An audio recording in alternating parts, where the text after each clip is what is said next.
Sick. Yeah. Cool. All right. Well, finally got the three of us together in a virtual space, which is a rarity and a necessity, I guess. It's like both of those things. And then we finally got our schedules to align, which of all days is on a Wednesday, which, you know, is weird. I guess that's like our weekend. And it's like, yeah, you don't get Saturdays and Sundays. No. And we're all suffering in one way or another COVID kind of stuff too. Yeah. Although you're in Melbourne right now, aren't you, Dan? So it's like more or less back to normal, kind of like Adelaide is. We just can't see each other. Yeah. Actually, all right. Yeah, the Montagues and the Capulets, we're just not allowed to mix with each other. Example. Yeah. Cool. How are you guys doing? How's everything going? What's everybody got on the boil? I'm all right. Work's good. Pretty flat out. It was very stressful with the whole COVID situation. Everything got real backlogged, which is the only problem. Because when you're booking in advance and then you've got to try and fit another week's worth of people in, it's like 100 people trying to run through a doorway. It's that big. It's pretty hard. So that was that's been pretty crappy to balance. But life's good, brother. No complaints. Yeah, sweet. What about you, Dan? Yeah, similar to Anth, different. Slightly different online, but same sort of. I don't know how I got so busy, but like, yeah, it's been flat out the last few weeks, to be honest. And then I think I don't know why people keep paying me. I don't know what's happening right now. Happening, man. Yeah. I have a habit of saying yes, and I should say no, and then I put myself on stupid deadlines, and then I hate myself for it and say I'll never do it again, and then a few weeks later I do it again. You're like, oh, I'm bored. I need something. I should just run myself into the ground again. Yeah, I'm getting bored. I have too much energy. Let's ruin that. But, that's been good, but obviously shenanigans this week with getting old. So I'm trying to front log a bit of work so I can, not get too far behind on the weekend. Yeah, you're officially over a quarter century old now, man. Slippery slope to 30. Just saying. Don't know if you've heard that yet. Then. Oh, mate, if I had $1, wouldn't have to work for our time. I'm the only one in this room that's experienced that. I don't even know what you guys are even talking about yet. You want to talk about a slippery slope to 30? It's even slipperier to 40. I just feel everything just slipping away from me now. Don't say that. No. I'm only 26, man. I'm looking young, right? It's just I had a great 30th though. I really like my 30th birthday is like one of my more memorable ones. We went down to Pirate Life and had a pretty outrageous day for like 12 hours. And I remember my friends Campbell and Harrison, Campbell tackled Harrison through the door of a Pizza Hut. And then we all went to some weird, I don't even know what it was, at Hart's Mill, and it was I don't even know. It was like some disco thing. And I bought a copy of Bleed American by Jimmy Eat World on vinyl. And then I was like, Janine, let's go home. I'm done. And that was like 1 a.m. It was weird. Right? It was a little bit of a weird ending, but it was a good day. Weird's good though. It's normal's boring, man. It's good that you had friends tackle each other through the door of a Pizza Hut. You know what I mean? That's the go. That's what you need. They don't even remember that. That's fair. I remember it vividly. I was like, hey, do you remember assaulting your brother in this Pizza Hut? No, I don't. It happens. It's a real thing. Looking forward to a 30th now. Let's see if we can get some pizza tackling. Yeah, my 21st, that's the only birthday I had that's of significance, and I'm not willing to talk about that on record. Yeah, don't. This is going on public record. Yeah, it's not happening. We'll incriminate ourselves. I'd share my 25th, but same as that.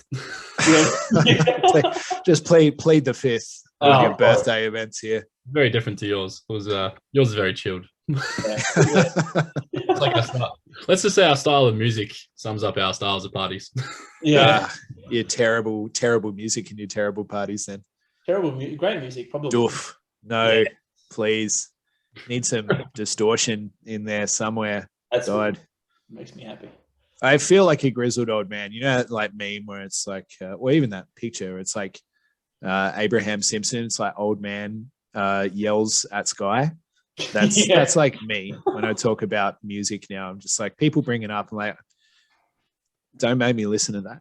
Like, I don't want to listen to it. You don't want to know what my opinion is on that music. Yeah, it's fair enough. I do know your opinion on that music, Sam. Yes. I've asked. All right. So we've got a couple of different topics. So we're just going to toss those out. Like, what are we actually going to be tackling today? Because I was pretty unsuccessful. I didn't get any topics in my questions. So what did you guys get? I'm going to go into the archives. I can rattle them off because two of them are pretty easy. One of them is how do we address anterior shoulder instability during a bench press? Mm-hmm. The other one is relating to posture, good and bad, while desk working. So that's probably going to open a can of worms. Okay.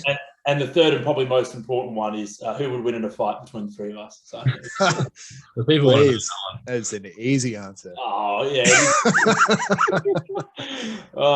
So I think that's my three, man. And they're both. I mean, the first two are pretty like posture is.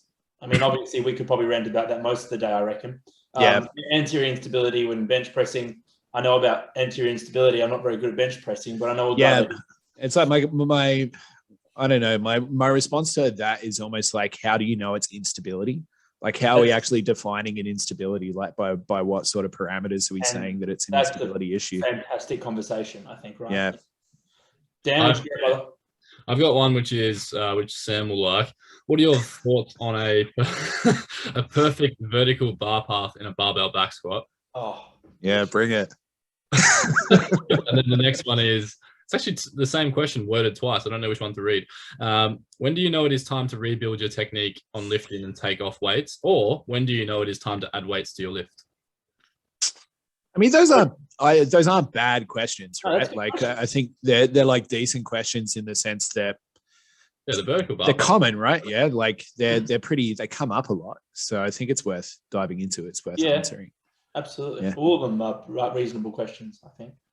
I really want to get stuck into hit it. Probably the anterior shoulder one. I'd be keen to hear about that because I think that stability and instability is a term that gets bandied around a lot. And I'm not saying it doesn't exist because I don't sit in that camp where we've heard people say that it doesn't exist. And I think that that's too much of an oversimplification. Like, we can't just say instability doesn't exist because it does. In the same way that stability exists too, right? It's still like exists at least theoretically. So I guess like I whenever I hear this from someone, they're like, my shoulder is very unstable. I feel like that almost speaks more to their perception of the joint more than what's actually going on in the joint itself. Like, it's almost like they're just like giving voice to how they're mentally feeling in the set as opposed to like some kind of physical phenomenon. I don't know where you guys stand on the instability stuff, but to me it almost just kind of muddies the waters too much. It doesn't ever seem helpful to me. Yeah. I don't know how you guys feel. Someone's getting feedback, just by the way. Yeah, Sam, first and foremost, we're getting feedback. Are you getting feedback from me now? Yeah, no, we're all good. Good now? Yeah, we're good now. All right, cool. Feedback. Sorry, not feedback. Oh, God. Instability.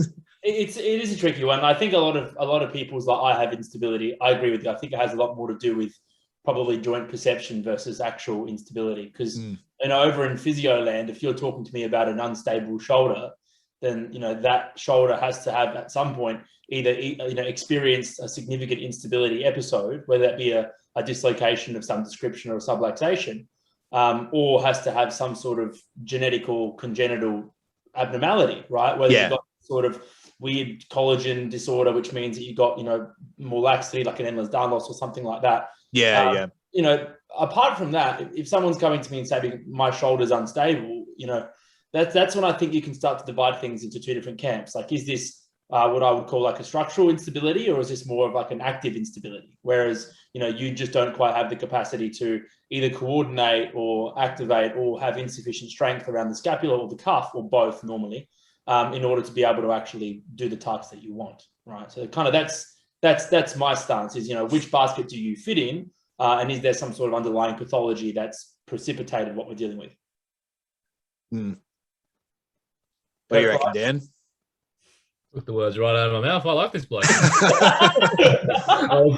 only different word I was going to say was I kind of say it's like congenital, which is the category of, air loss, down loss, or any connective tissue disorders. And then I usually, for lack of a better term, say it's more like a functional one where it could be you've damaged passive structures, you've got differences in morphology, or, you've had some sort of incident or trauma which has caused, decreased stability capacity from a joint perspective. And then, sort of obviously the third category being, motor control active, which I think, we all know exists, but that's not, I think also, like you were saying, Sam, to some people, they're a bit like, oh, stability doesn't exist. It's all motor control. And then you got people saying stability is everything. I think it's like, yeah, there's joint stability, which is like a structural morphological phenomenon. I can't say that word. And then on top of that, we need to think about motor control as well. And if we can put those two things together, well, obviously we have the best of both worlds. Absolutely. Yeah, I think what probably a lot of people, I guess I almost take issue with the idea of instability in that sense. If we're not talking about something like Ehlers-Danlos, yeah, like that, because that's a thing, like that's a genuine syndrome, right? Like it happens, but Absolutely. a lot of the time, I think when people are talking about instability or stability, it's almost like they're saying that the joint is doing something that it shouldn't be doing, when in reality the feedback that you're getting is just the joint responding to the environment that it's in, like it's doing exactly what it should be doing in that environment. So I'm not sure, like when people kind of say, well, it feels really unstable, I'm like, okay, maybe it doesn't feel unstable, maybe it just feels shitty. Yeah. And you've run out of some capacity there, but it's not necessarily doing something that it should not be doing. It's doing what the structures around it are guiding it to do. What we need to do is just sort of guide it somewhere else potentially. So that's maybe where I take more of my issue when people talk about like shoulder instability. My shoulder feels really unstable. It's like maybe your shoulder just not even lacks variability, but maybe it's just, it just something feeling shitty doesn't necessarily equate to it being like inherently like, I guess like malfunctioning almost, like, because it's still producing these sorts of responses in a very sort of finite set that it's existing in. So I think we just need to talk less about, okay, stable, unstable for someone like that, and maybe just talk, okay, like, test for capacity. Like, what are we really testing ultimately? That's like my objection to a lot of the talk around stability, instability. And again, I'm not saying it doesn't exist either end of the spectrum. I just don't think it really helps people very much. Yeah, we just talk about capacity and where you are and where you potentially need to be, or what might be slightly better.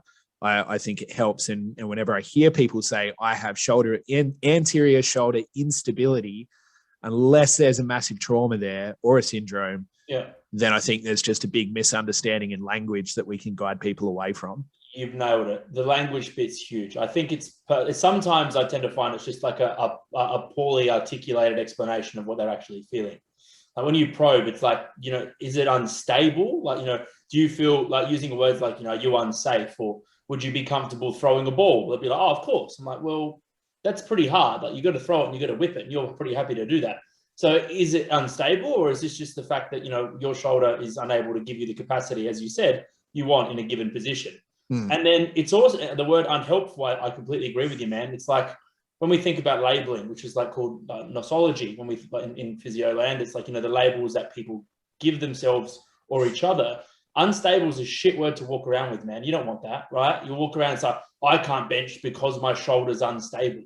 When you say unstable in my head, I just think about this like head of humerus that just is flapping around, and this person's like, glenoid. Yeah, like I would expect to see a pretty janky shoulder. Oh, yeah. If somebody said they had an unstable shoulder, like it would have to look pretty busted up. Absolutely. And it would just have to be, really sloppy on passive assessment. This is like, again, how I would define an unstable shoulder. And maybe that's another kind of caveat, is that how the hell do you actually define like unstable? Like when is enough millimeters of movement in the area going to actually make it unstable versus stable? I don't know. And is it just like perception versus actual instability as well? Because like how we perceive instability is very different from like actual mechanical instability, like 100%. Physical instability. Yeah, absolutely, bro. It's like, if it doesn't really affect your intervention, I think half the time it's it's unnecessary too, because it's like, well, if you've got structural instability, like if you have damage to passive structures, we can't change that. If you have a torn labrum, we can't change that. If you have EDS, I can't change that. So it's like, no matter, like, even if it is unstable from trauma from a structural point of view, like, it's not really going to change your intervention, because you still have to improve function in, you know, positions that have less active stability or less, you know, stability from the structures, but like, it's not actually going to influence your decision making or influence your interventions, I think. So in that scenario, it's like, what I think sometimes it's a little bit unnecessary. Yeah, that's kind of what I'm trying to get at, is like, I just don't know how helpful it is to discuss this stuff in terms of stable or unstable if the way we approach it is still the same. Yeah. It's like, cool, if you feel unstable in your anterior shoulder when you bench press, then we need to get better at doing that specific movement. Maybe we do some tempos and some eccentrics and some variations, and, you know, it's not going to mean we have to do some fancy stability exercise. Yeah, right. Like if somebody said, no, my shoulder feels really stable, but it just hurts at the bottom of the press. Or if somebody was like, my shoulder's really unstable and it hurts at the bottom of the press, we'd probably still assess it and address it in the same way. Yeah, absolutely. We might modify the press. Yeah. Let's talk about that now. Yeah. Go bench press, left floor press, and control that range of motion before I give you an extra 2 inches. Yeah, maybe. I don't always do it that way. I mean, I like programming floor pressing. I do it because I think it's a really good way to just sort of mitigate overall stress. But I think I would probably go, like, I mean, I've had some clients with some shoulder injuries recently, but it depends on like how much pain they're experiencing, of course. Like if it's a massive amount of pain, I'd probably be more inclined to go to the floor press. But even something like hook lying, I think, like, even if they're doing a bench press, rather than like go to a feet up bench press, a Larsen press, or a hook lying bench press, I think is a pretty good option, because then you're just teaching them how to drive more of their rib cage back in space, or like back into the bench. Because I think that's one of the bigger things that I tend to see, like people really getting that anterior shoulder pain, is just they almost forget, you know, because like we cue bench press like chest up, chest up, chest up. Yeah. It's almost like that gets done to death, to the point where you actually forget you still need to create a tremendous amount of like counterforce down into the bench with your rib cage in order to balance out the force of the bar and actually use your pecs. Yeah. Right. So you're going to get this like anterior shoulder pain if your pecs are always in this like lengthened and eccentrically loaded position.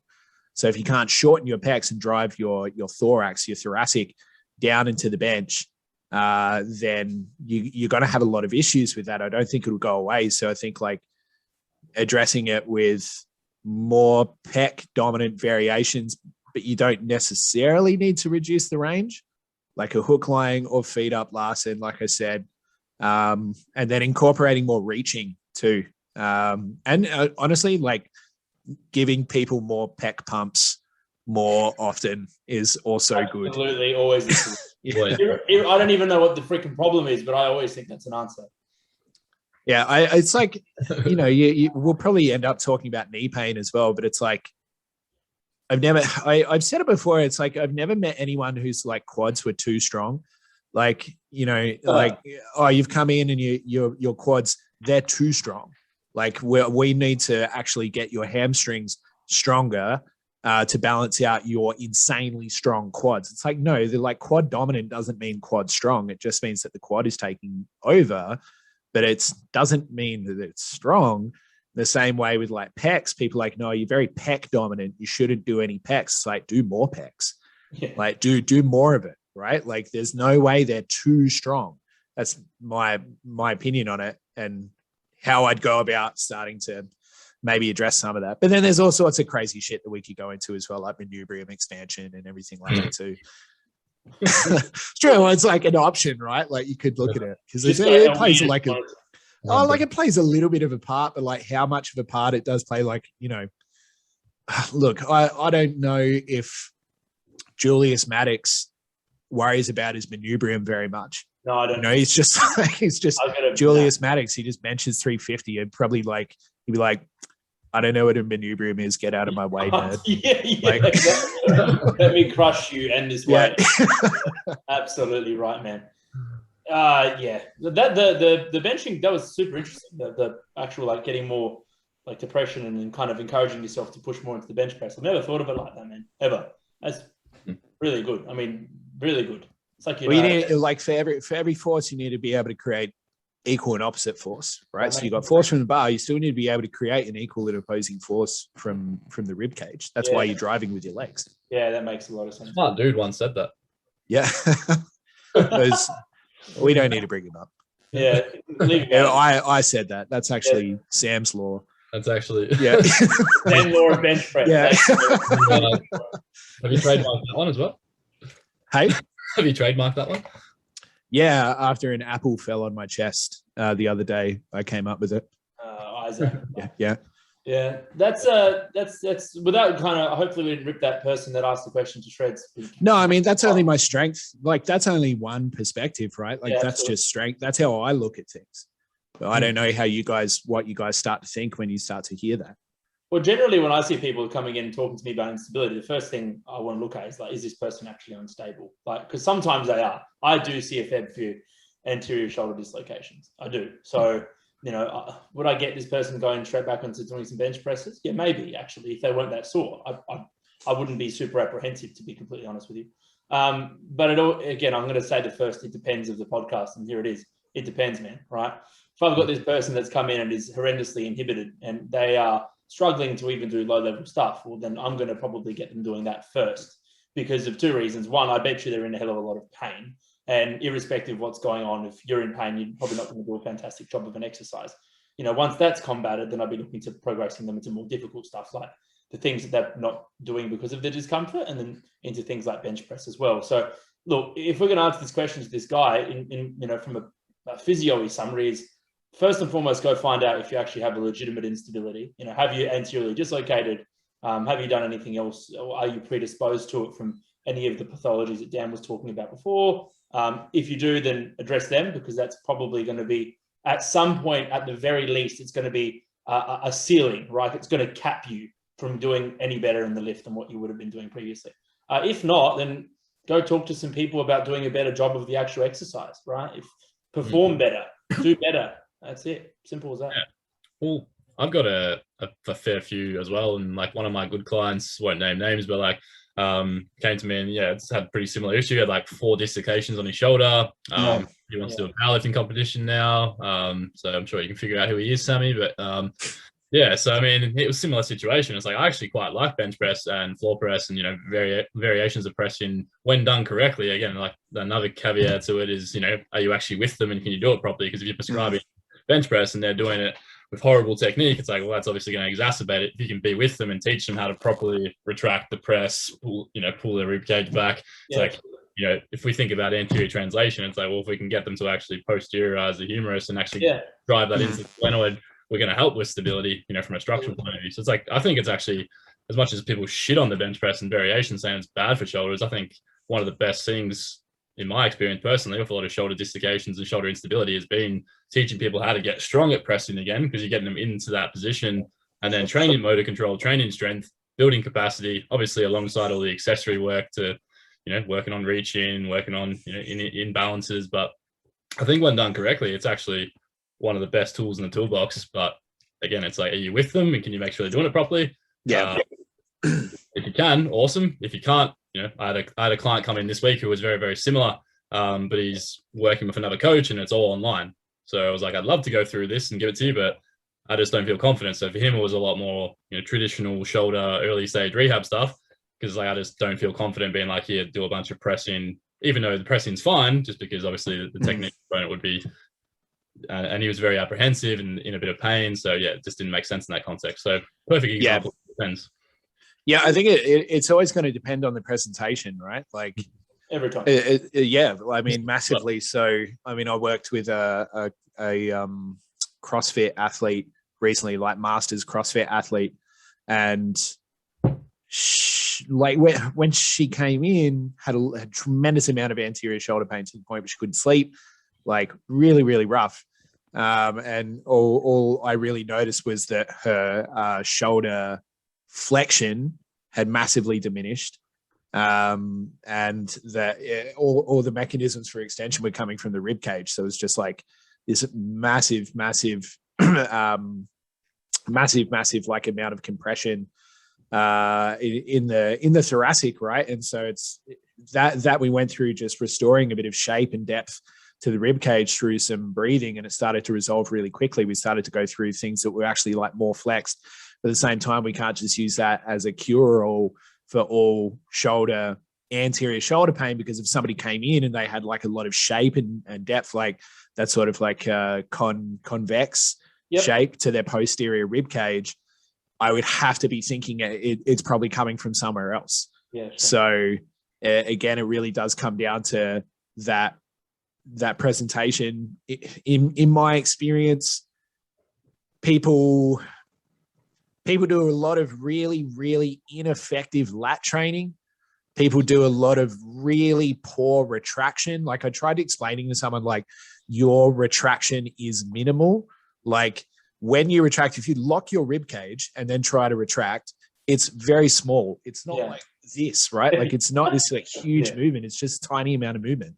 Yeah. And so just teaching people the difference between retraction and full on extension, so that they're not chewing up the shortened range of their lats and compressing the shit out of their rib cage all the time, is normally pretty good. And the old shoulder extension when you're already extended trick. Yeah. Just keep going. I know your grip is supinated, but it's not doing anything. Yeah. Yeah, it's like it's your arm is already behind you. That movement is done. Yes. Good point though. Yeah. I mean, I hate that you said it though, because it's a lot sexier just to say that it works for everyone, and now you've ruined that, Sam. Sorry, man. That's just how it goes. Damn you and your nuance. Do we have time for one more? Yeah, we can jump. I got ahead in 10. I reckon we can jump into number 2. Which one was number 2? Evan? That was me, right? It was the posture. Oh god. Yeah. Well, we've got the straight bar path on the high bar. Yeah. Let's do that one. Sam is itching. Let's look at him. He's give the man what he wants. I'm going to let you guys go first. Best photo. Yeah. That is fantastic. What are your thoughts on perfect vertical bar path on a barbell back squat? I want to hear your thoughts, Sammy. You want to hear my thoughts? I really want to hear yours, because man, okay. I am interested. Hit me. If you can tell me how something being perfectly vertical would actually make it better, I'd be really interested to hear it. Because I don't think like a bar path. I don't think you could actually tell. I don't think you could actually show. I don't think you could actually do it in the human body. I don't think the human body is capable of moving in a perfectly vertical line, because everything is just an expression of rotation on top of another rotation, essentially. Like if we really boil it down, like everything is just rotating on top of something else that's rotating. So I think this like vertical line thing where people like, coach's eye told me to move in a vertical line. It's like, look, that's fine. It's like, it's okay. And I get it. And I've used that analogy before. It's like, you should move as straight as you can manage. I think that's fine. Like you can say that to people, but when you start to actually say to people like straighter is better, you're missing the point.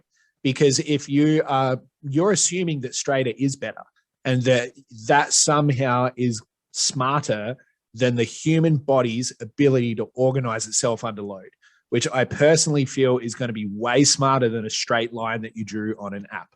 So I think that the human body has a much better capacity and ability to actually organize itself under load and respond to minute rates of change that are completely beyond your comprehension and are so much more interesting than a bloody straight line. That if all you do is understand the big rocks of the squat, as in pull your center of mass back more and actually bias the systems that are required to propel you out of the hole and off of the floor, if all you do is bias those, I don't care how straight it looks, because it's not actually straight. It's the same way when people tell me like, oh, that's a bunny in the clouds. It's like, no, it's a cloud. I get what you're saying, but it's a cloud, right? It's not actually a bunny in the cloud. It's just a cloud. So it might look straight, but it's not straight. It's made of many, many, many different little rotations. And I just think it's useless. I'm just going to play devil's advocate here, right? Because, I mean, I'm like, is it not then logical at some extent to create the minimum amount of distance between the bottom and the top and minimizing translation anteriorly and posteriorly? Does not, I mean, if we're looking at it purely maybe from more physics concepts, is it not more efficient and therefore require less energy? So is it not a problem to have someone striving towards something that doesn't deviate horrendously from somewhat of a vertical representation versus saying to someone, you have to be straight? Does that make sense? I have no issue with you trying to make something more efficient. Yeah, okay. But I don't think we should say, well, I don't think it helps anyone to like draw a line down their body and tell them that more efficient is just lining the bar up with that line. Okay, because what that might do is take your body's organizational strategies into something that is then less efficient. Maybe you just simply trying to adhere to an imagined line is making you less efficient. Fair enough. Yeah, okay. The goal is trying to keep your combined center of mass of the barbell and you over your base support in a nutshell. Yeah, right? Like you just keep your body under the bar and it'll work out. Made up a straight line because we all have different shapes and sizes and different techniques and bar placements and exhibit, like all that kind of stuff. Would be a simple answer, maybe. I don't know. My brain's simple. Does that make sense? Yeah, that makes a lot of sense, man. That makes I don't think it's helpful for people to compare themselves to straight lines because we're not straight lines at all. That's not how we move. And again, it's like we're not pulleys and levers. And you're those something 2D to a 3D model, or to a 4D model, really. I was going to say like 4D. Yeah, for sure. Like it's the amount of intricacy. Well, I think it's like it comes down to education sometimes too. Like I'm not going to lie, like I definitely use the photos of squats and deadlifts from a side profile. It's like it's a good teaching tool, but it's the same way of like the best example I can think of is like trying to teach planes of movement. It's like realistically, sagittal, transverse, coronal are man-made concepts to help us understand and teach better. But realistically, it's like everything that you say is transverse, everything's 3-dimensional, 4-dimensional. Mm-hmm. But to teach it to a novice PT or a novice, physio osteo, it's like it's easy to say this, and this. It's almost like movement. You want to kind of go isolation first, learn the foundations, then put a few bits and pieces together, integration, then teach skill. So I think the same way with these lines, it's like, well, it's cool to show, like Anthony said, this is more efficient, than a bar going all over the place, the bar being over our center of mass, blah, blah, blah. But then it's like, as you start to get to, more intense or more, in-depth understandings of it, then there's going to be a lot more intricacies. It can't be as simple as just the straight line that we learned when we're in first year biomechanics. Yeah. So this straight line sounds to me like the bottom end of the Dunning-Kruger effect. Is that what we're kind of at here? Is that the valley of despair? Yeah, it's kind of like we're kind of figuring out that this is all, and I think kind of Dan's like nailed it. It's like it sounds like we're trying to put boundaries around what is otherwise a relatively boundless environment, which is human movement. But we're trying to put constraints on it so we can conceptualize it a little bit better. And we can store it in our brains in a more efficient method. So maybe that's the whole idea of the straight line, right? Is that it's offering people an idea. But I think, how many examples are there of this in everything where there's a concept and it just gets taken way too freaking far and becomes a law? You know what I mean? Yeah. I think it's just like you could end up doing some really weird and counterintuitive things in a squat in the name of making the bar move straighter.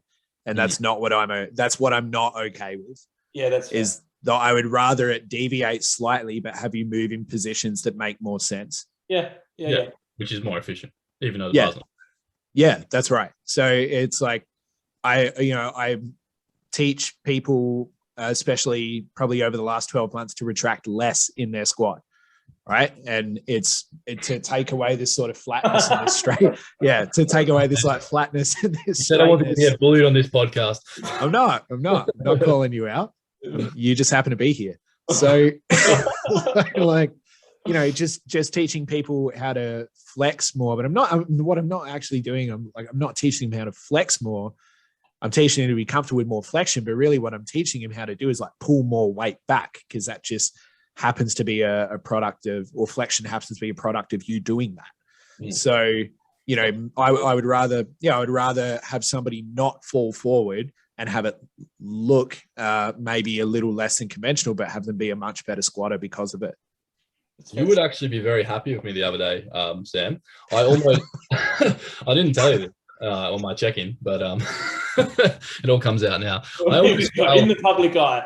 Oh, mate, I almost fell on my ass on one set of squats because I was like, more heels, more posterior. And then I was like, oh, fuck, I'm going to fall. No, too much posterior. Took that a little bit too literally. I'm like, find your heel. And over I went. Yeah, I mean, I've been caught out like that before. I think if there's like, if you name an accident that you can make in the gym, I've definitely done it over the last like 13 odd years. You know, you might have dodged it if you had gone for a vertical bar path, though. Just saying. Yeah, that's right. That's when it will save you. Yeah, man. Yeah. So if you don't want to at least fall backwards, aim for vertical. But yeah, I guess my opinion is don't worry about vertical too much. You know, if you don't aim for vertical, aim for the positions that make sense. They will probably in turn produce a more efficient bar path that will be closer to vertical. Yeah, nice. But aiming for vertical won't get you necessarily to the positions that make the most sense. That's a good one. Good summary. Elite. We should do more of this. Cool. Yeah, sweet. Easy. Well, we'll book in another one in the next 6 months when our calendars all align again. Like the pyramids of Giza all trying to like hit that Star of David, bro. It's happening. Well, hopefully there's some decent answers in those two questions, man. I mean, hopefully that helps people out. And I guess if people do enjoy this format, all they have to do is let us know and we'll keep doing it. We'll answer more questions. Cool. Sounds good. All right, fellas. Always a pleasure. Never a chore. Cheers, gentlemen. Easy done. No worries. All right. Thanks, gentlemen. I will talk to you all soon. Cheers. Adios. See you later.